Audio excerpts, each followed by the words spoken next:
আসসালামু আলাইকুম রহমতুল্লাহি বারাকাতু। প্রিয় দেশবাসী, আজকে এসেছি চরমনাই ইউনিয়নের একটি মসজিদ, যে মসজিদটি শত বছর না, অনেকে বলছে শত শত বছরের পুরনো, পর্তুগিজ আমলের একটি মসজিদ। যে মসজিদটি নিয়ে আন্তর্জাতিক গণমাধ্যম সহ বিবিসি সহ অন্যান্য অনেকেই নিউজ করেছেন। আজকে আমরা আবু বকর ভাইয়ের আমন্ত্রণে এই মসজিদটি এসেছি।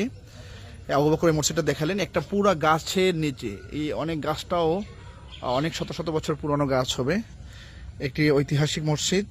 আবু বকর ভিতরে ঢোকেন তো একটু ভাই, দেখান তো আমাদেরকে মসজিদটা কেমন, দেখি ভাই, জানতো একটু।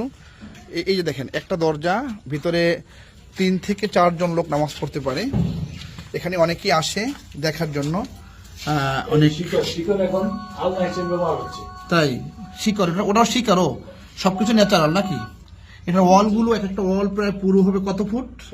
3 ফুট, 3 ফুট না, 2.5 ফুট, 2.5 ফুট। অনেক পুরানো এই কিন্তু মসজিদ, কিন্তু এতটুকুই মসজিদ, কিন্তু অনেক পুরানো, পর্তুগিজ আমলের একটি মসজিদ।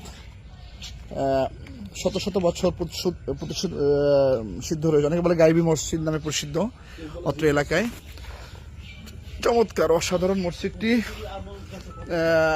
মানে ঐতিহাসিক দিক দিয়ে অসাধারণ এর কি রয়েছে। অনেক মানুষ এখানে আসে নিয়মিত। আমরাও এই এলাম, চরমনাই থাকলেও 16-17 বছর ধরে এই প্রথমে আসা হলো। একটি প্রোগ্রাম এসেছিলাম শাইখ জামালের সাথে, সেখান থেকে এখানে আসা। তো এটা কিন্তু পুরা গাছটা মসজিদের উপরেই গাছটা। এটা অসংখ্য শিকড়, এগুলো কিন্তু শিকড় বেরিয়েছে। এই গাছটা পুরো এলাকা জুড়ে রয়েছে। 500 বছর, হ্যাঁ 500 বছর আগে। আবু বকর বললে এটা 500 বছর আগের, 500 বছর, প্রায় 500 বছর আগের পুরনো মসজিদ। মাশাআল্লাহ। দেখেন, ওই যুগে রাস্তাঘাট ছিল না, কিন্তু মানুষ দাওয়াত দেওয়ার জন্য এই এলাকায় এসেছেন। এখান থেকে কাছেই কিন্তু চরমনাই যে শেখ ইসহাক রহিমাহুল্লাহ ছিলেন, তার বাড়ি কিন্তু এখান থেকে সামান্য কাছে, তারও একই এলাকায়। হতে পারে তাদের পূর্বপুরুষ এখানে এসেছিলেন, তারাই এখানে গড়েছেন। তাদের বাড়ি এখান থেকে, মূল বাড়ি 1 কিলোমিটার, সর্বোচ্চ আধা কিলোমিটার দূরত্ব হবে।